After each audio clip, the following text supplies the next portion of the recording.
Hello friends. आज हम पढ़ेंगे दोस्तों एक नोवेल स्टोरी जिसका नाम है द इगोइस्ट, जिसे लिखा था जॉर्ज मेरेडिथ ने। इसे उन्होंने पब्लिश कराया दोस्तों 1879 में और ये पब्लिश हुई थी 3 वॉल्यूम्स में। इस कहानी की स्टोरी एक इगोइस्ट की है, यानी एक घमंडी इंसान की है जिसकी शादी कई बार टूट जाती है और अंतिम में उसे अपना ईगो छोड़ करके एक लड़की को मनाना पड़ता है और उसकी शर्तों पे शादी करना पड़ता है। तो आइए दोस्तों देखते हैं द इगोइस्ट की कहानी कि किस तरह उस आदमी की अंतिम में शादी तो होती है पर उसे अपना ईगो छोड़ना पड़ता है।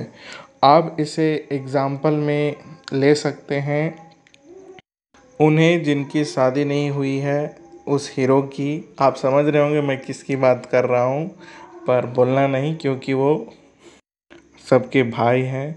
तो उसी तरह का एक इगोइस्ट आदमी होता है जिसकी शादी नहीं हो पा रही होती है। तो आइए देखते हैं उस कहानी को कि कैसे होती है उसकी शादी। तो इस कहानी की शुरुआत में जो हीरो है वो इंट्रोड्यूस होता है, जो कि इगोइस्ट आदमी है और जिसका नाम होता है दोस्तों सर विलोगोथ पैटर्ने। और इस पैटर्नी की शादी हो रही होती है कॉन्स्टेलिया डोरहेम से। जैसा कि मैंने इनके नाम भी लिख दिए हैं, तो इनकी शादी होने वाली होती है पर पहले होता है इंगेजमेंट। जैसा कि आप फर्स्ट पिक्चर में देख रहे हैं, दोनों का इंगेजमेंट होता है। पर शादी के कुछ ही दिन यानी कि थर्ड फोटो में आते आते इस एगोइस्ट की शादी बीच वाले सेकंड फोटो की तरह टूट जाती है। और टूटते ही इनकी जो बिलवड होती है यानी कि दुरहम यानी कॉन्स्टेलिया दुरहम, वो कह देती है कि मुझे तुमसे शादी नहीं करनी है। अब क्यों टूटती है शादी, तो बीच में आ जाता है ईगो, सर विलोथे पैटर्ने का ईगो। और ईगो में ये कुछ ऐसा कर देते हैं जिसके कारण इनकी शादी जो हो जाती है वो हो ही नहीं पाती। कुछ 10 दिन पहले ही इनकी शादी टूट जाती है। उसके बाद ये अट्रैक्ट होते हैं एक और लड़की से जिसका नाम था क्लैरा। अब क्लैरा मेटल्डन भी इनसे थोड़े मोड़ा रूडली ही रहती है, क्योंकि वो जान चुकी थी कि सर पैटर्ने का शादी पहले टूट चुका है कॉन्स्टेलिया दुरहम से। तो किन कारणों से टूटा होगा, तो ये थोड़े अच्छे आदमी नहीं है, इसलिए क्लैरा इन्हें साफ मना कर देती है। अब 2 लड़कियों से इनका दिल टूट चुका था, यानी कि दोनों के दोनों ने, यानी कॉन्स्टेलिया दुरहम ने भी नहीं अपनाया, ना क्लैरा मेटल्डन ने अपनाया। और कारण था ईगो। किनका ईगो? पैटर्ने का ईगो। अब क्लैरा जब जाने लगती है पैटर्ने के घर से, तो उसके फादर आते हैं, यानी क्लैरा के पापा आ जाते हैं। अब ये जो फादर होते हैं डॉक्टर मिटलेटर, वो अपनी बेटी को लेने आते हैं। तो वो लेकर जा रहे होते हैं। जाते जाते अपनी बेटी से कहते हैं कि क्या पैटर्ने ने कुछ गड़बड़ी की है क्या, तुम मुझसे शादी तोड़कर क्यों जा रही हो। तब उसकी बेटी उसे बताती है कि ये काफ़ी इगोइस्ट आदमी है और हमेशा अपने ही चलाने का कोशिश करता है, मतलब ये जो कह रहा है वही सही है और बाकी सब गलत हैं। तो फिर उसके फादर भी समझ जाते हैं कि ये आदमी कुछ ज़्यादा ही घमंडी है और उसके बाद वो वहाँ से अपनी बेटी को लेकर चले जाते हैं। अब ये जो पैटर्ने होते हैं इन्हें काफ़ी बुरा लगने लगता है कि सब मुझे छोड़कर जा रहे हैं, 2 लड़कियों ने मुझे रिजेक्ट कर दिया। अब ये सब वो सोच कर डिप्रेशन में जाने लगते हैं। पर अगले दिन उनके पास एक लड़की आती है जिसका नाम होता है लाई टाइटिया डाले। लाई टाइटिया डाले सब पैटर्ने के ही घर में रहा करती थी। अब आप सोच रहे होंगे कि सर पैटर्ने की नज़र क्यों नहीं पड़ी डाले के ऊपर और वो इधर उधर लड़की क्यों देख रहे थे। तो वो रहती थी उनके साथ ही, पर उनके कॉटेज था, वहाँ पे वो रहा करती थी और उनसे कम ही मिला करती थी। वो एक राइटर थी और राइटिंग कर करके अपना किसी तरह ज़िंदगी बिता रही थी। पर अचानक एक दिन उनकी नज़र पड़ती है पैटर्ने की डाले पे और वो उससे प्यार कर बैठते हैं। और वो जब डैले को देखते हैं और प्यार होने लगता है उन्हें, तो डैले भी अंदर अंदर खुश होने लगती है, क्योंकि वो तो उन्हें शुरू से ही चाहा करती थी। पर वो नहीं बोल पाती थी, क्योंकि डैले उनके एक कॉटेज में, एक छोटे से कॉटेज में रहती है, यानी कि वो काफ़ी गरीब है। एक तरह से समझ लिए तो उनके नौकर के बराबर है। और कहाँ सर पैटर्न इतने अमीर आदमी, तो वो कुछ कहती नहीं है, वो भी उन्हें देखने लगती है।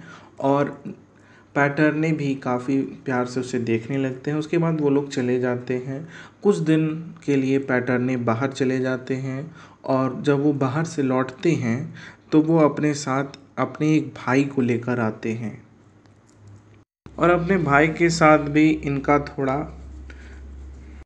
अच्छा रिलेशन नहीं होता, पर कभी कभी ये दिखाते हैं कि वो अपने भाई को बहुत चाहते हैं, पर कभी कभी वो रूड हो जाते हैं।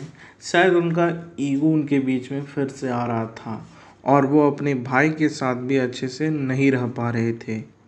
अब ये सब देख के लेटिशिया डेल को लगने लगता है, डेल को, कि शायद ये वो चीज़ें भूल गए, वो मुलाकात भूल गए जो हमारे बीच हुई थी। तो डेल जो है वो थोड़ा दूर होने लगती है, पर वो उनके मतलब कॉटेज से निकल कर उन्हें कभी कभी विज़िट करती थी सब पैटर्ने को। तो वो देखती थी कि इनका जो बिहेवियर है वो काफ़ी स्विंग होता है, यानी कि चेंज होते रहता है। और कभी ये अपनी कज़न के साथ अच्छा बिहेव करते हैं, तो कभी थोड़ा रूडली हो जाते हैं। और ये शायद डैले को भूल चुके हैं, ऐसा डैले सोच रही थी। अब लेसिया डैले ये भी सोचने लगती है कि शायद वो भूल गए, पर सर पैटर्ने कुछ दिन सोचने लगते हैं कि मुझे ड्यूरम यानी कि मेरे फियांसी भी ने भी छोड़ दिया, जिससे मैं प्यार करता था, और शादी के 10 दिन पहले ही मुझे उसने छोड़ दिया। उसके बाद क्लारा से भी मैं प्यार करने लगा था, पर वो भी मुझे छोड़कर चली गई। अब ये डैले भी ना चली जाए, ये वो सोचने लगते हैं।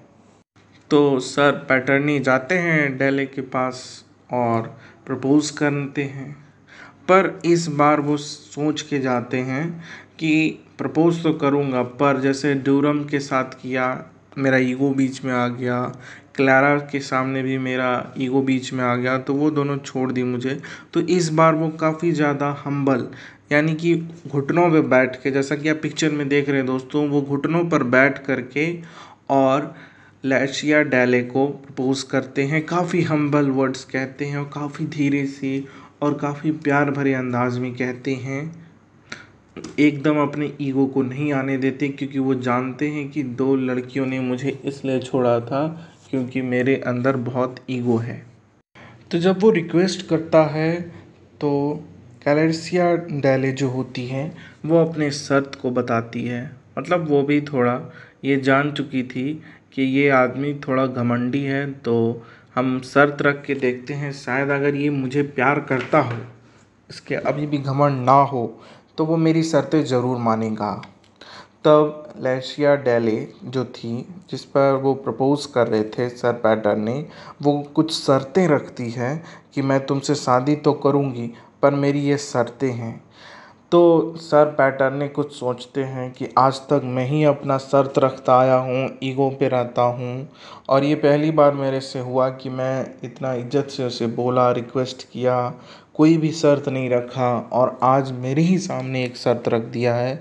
तो ये थोड़ा सोचते हैं और याद करते हैं कि दुरम ने ही मुझे इसलिए रिजेक्ट किया था क्योंकि मैंने कंडीशन रखा। क्लारा ने भी मुझे इसलिए रिजेक्ट कर दिया क्योंकि मैंने कंडीशन रख दिया था, अपना ईगो को बीच में ला दिया था। और अब ये डैले मुझे ही कंडीशन दे रही है, तो अगर मैं इसे छोड़ देता हूँ तो मेरी शादी भी नहीं हो पाएगी। तो वो उससे चुपचाप शादी करने के लिए मान जाते हैं। सारी शर्तों को भी वो कहते हैं कि मैं मानूंगा, और उसके बाद इन दोनों की शादी हो जाती है।